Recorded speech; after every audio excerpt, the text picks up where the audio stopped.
Selamat datang di channel Rumah Cerita.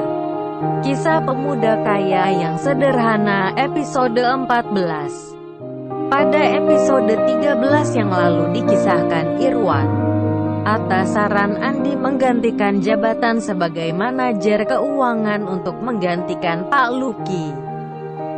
Dan hal ini membuat semua orang terheran-heran. Irwan yang sebelumnya juga merasa heran, kini secara perlahan dapat mengendalikan pikirannya.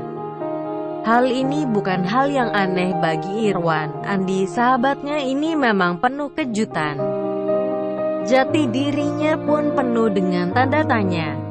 Saat ini telah jam 5 sore.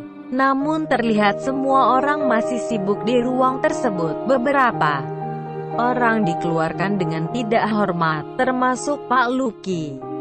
Sementara Irwan yang mendapat posisi baru sebagai manajer keuangan, diam-diam memikirkan nasib Andi. Irwan berkata kepada Pak Henry, "Pak, kalau saya boleh berharap, saya minta Andi untuk di bagian keuangan saja, Pak. Jangan di cleaning service," kata Irwan dengan penuh harap. "Wah, kalau masalah itu terserah yang bersangkutan Pak Irwan," kata Pak Andi.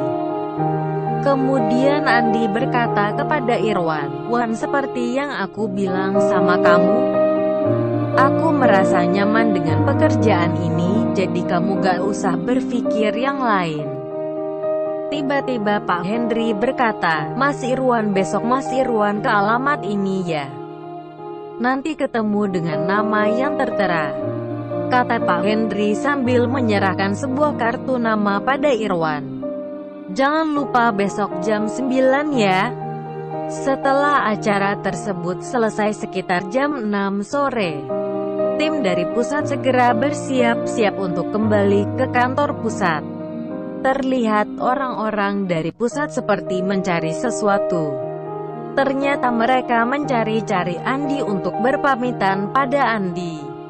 Namun ketika Andi sudah tak terlihat di ruangan tersebut, Bu Maria, salah seorang dari mereka, berkata pada Pak Henry, "Tuan muda tidak ada, Pak, jadi kita tidak bisa berpamitan, jadi kita langsung saja, Pak." Orang-orang yang ada di tempat itu pun tidak paham dengan apa yang dikatakan Ibu Maria.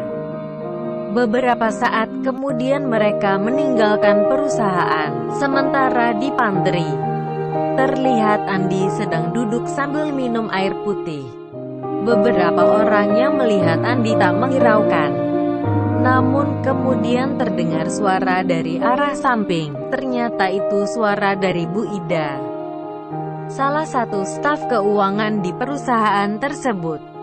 Bu Ida memang tidak mengetahui keadaan tadi di ruang mawar, tempat orang-orang perusahaan ini diinterogasi oleh orang-orang dari pusat. Bu Ida segera berkata, "Mas, ini sudah sore, Masnya beli makan gih buat orang-orang ini." Sambil Bu Ida menyerahkan secari kertas berisi pesanan makanan buat makan malam. "Baik, Bu. Saya jalan dulu ya," kata Andi.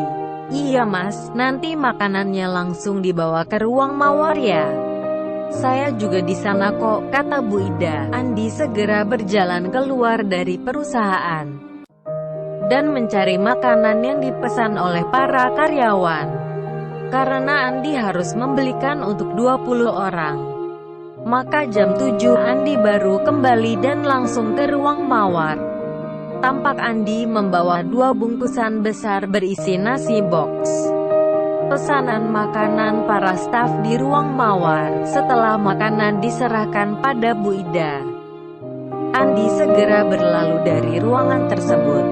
Namun kemudian langkah Andi tertahan karena tiba-tiba Bu Ida memanggil Andi kembali. "Mas, tolong kamu bersihkan ruangan sebelah ya, soalnya akan ada beberapa orang yang lembur.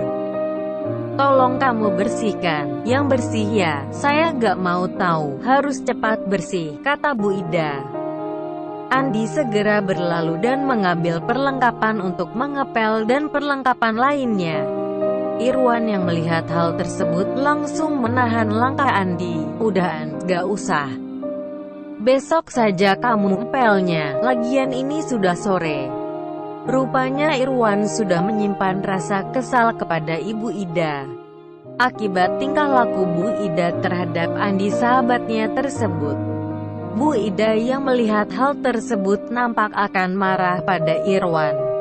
Namun saat itu juga terlihat Santi, salah seorang staf keuangan rekan Irwan di perusahaan tersebut. Dia mendekati Ibu Ida, lalu dari bibirnya terucap, "Mbak Ida, kamu yang sabar dan tolong lihat-lihat kalau mau marah dengan siapa. Dia kan cuma pegawai baru di bagian kita. Masih anak baru juga udah mulai jadi sok pahlawan." Tiba-tiba Santi berbisik, "Ngawur kamu Mbak, Pak Irwan itu yang menggantikan Pak Luki. Pak Luki dikeluarkan. Dan Pak Irwan ini kini yang menjabat sebagai manajer keuangan di sini." Mendengar hal itu nampak wajah Bu Ida memerah menahan malu. Kemudian Bu Ida berdiri di dekat Santi. Tampak dari wajahnya seperti orang kebingungan dan menahan malu. Beberapa orang yang tadi melihat kejadian pengangkatan Irwan sebagai manajer tampak kini mulai segan dengan Andi. Bahkan Ibu Francisca pun terlihat sangat segan pada Andi. Karena sesungguhnya Ibu Francisca sudah merasa tidak beres akan kehadiran cleaning service yang satu ini. Hanya Bu Siska seorang yang tahu proses perekrutan Andi. Bahkan saat Bu Francisca menanyakan jati diri si cleaning service tersebut pada Bu Maria, Bu Francisca malah mendapat sebuah jawaban yang menyuruhnya untuk tidak tanya-tanya Andi. Bahkan Bu Maria berpesan kepada Bu Francisca untuk tidak menyentuh Andi. Dan Bu Siska tahu betul akan maksud perkataan Bu Maria tersebut. Hari telah berganti malam, kini Andi dan Irwan telah kembali ke rumahnya. Pada sebuah percakapan yang terjadi antara Irwan dan Andi, Irwan berkata, "An, itu yang tadi Pak Henry tadi, bukannya yang waktu itu kesini ya? Dia yang menyebut kamu tuan muda kan?" Kata Irwan sambil mengingat-ingat kejadian beberapa hari yang lalu. Andi yang merasa Irwan ingin menguak jati dirinya lebih dalam segera mengalihkan pembicaraan. "Wan, aku lapar nih Wan, kita makan di depan yuk Wan." Andi segera menarik tangan Irwan. Kini nampak kedua pemuda bersahabat itu menuju ke sebuah warung kecil untuk makan malam. Seperti yang diketahui tadi di kantor memang ada nasi kotak. Namun saat Irwan melihat Andi tidak makan, maka Irwan pun memilih untuk tidak makan. Sebagai penghormatan untuk sahabatnya tersebut. Tiba-tiba pada percakapan di warung itu, Andi bertanya pada Irwan, "Wan, boleh gak aku bertanya sesuatu kepadamu?" kata Andi. Irwan sudah mempersiapkan diri untuk mendengarkan apa yang mau dikatakan oleh Andi. "Silahkan An." Tiba-tiba Andi berkata, "Besok pagi kamu mau minum apa Wan? Biar di kantor aku siapin, kamu kan jadi bos aku Wan." Mendengar kata-kata Andi tersebut, Irwan berkata sambil menepuk pundak Andi, "Kamu An, aku pikir mau ngomong apa, hal seperti itu saja diomongin. Kalau kamu sempat ya bikini aku seperti yang lain, kalau kamu gak sempat ya aku bikin sendiri. Kamu kok malah ngomong gitu sih An, kita kan sahabatan, mau posisiku apapun. Kamu tetap sahabatku An, kamu orang yang banyak berjasa padaku. Justru aku yang harus berterima kasih banyak sama kamu, kamu merekomendasikan aku jadi manajer. Berhayal pun aku tidak, soalnya pendidikan dan pengalamanku juga sangat dangkal."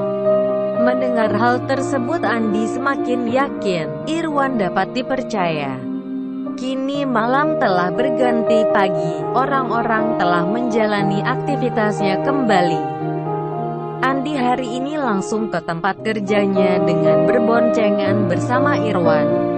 Setelah sampai di perusahaan itu, nampak beberapa petugas keamanan yang melihat Irwan mulai menghormati Irwan dengan menyebut Pak pada Irwan.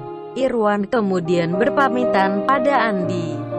Aku mau ke kantor pusat dulu ya, takutnya aku telat. Lebih baik aku datang lebih awal. Maka Irwan segera berangkat ke kantor pusat. Andi yang baru datang di pagi ini memulai aktivitasnya dengan menyapu lantai di beberapa ruangan. Sementara Irwan yang telah sampai di kantor pusat, Irwan hanya tercengang saat melihat bangunan besar di tengah-tengah kota tersebut. Sebuah bangunan atau tepatnya tower dengan puluhan lantai.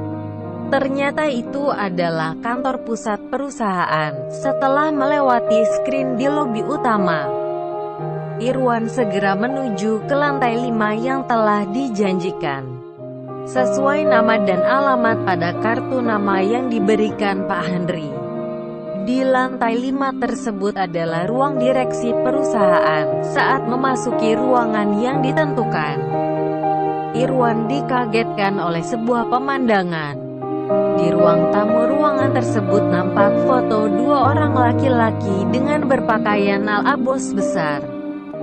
Dia adalah seorang pria berusia sekitar 50 tahun, dan foto satunya adalah Irwan kemudian menggosok-gosok matanya. Rasanya Irwan tak percaya dengan yang dilihatnya. Itulah kisah pemuda kaya yang sederhana episode 14. Lalu bagaimana cerita selanjutnya? Ikuti terus cerita ini dan subscribe biar gak ketinggalan cerita ini. Terima kasih.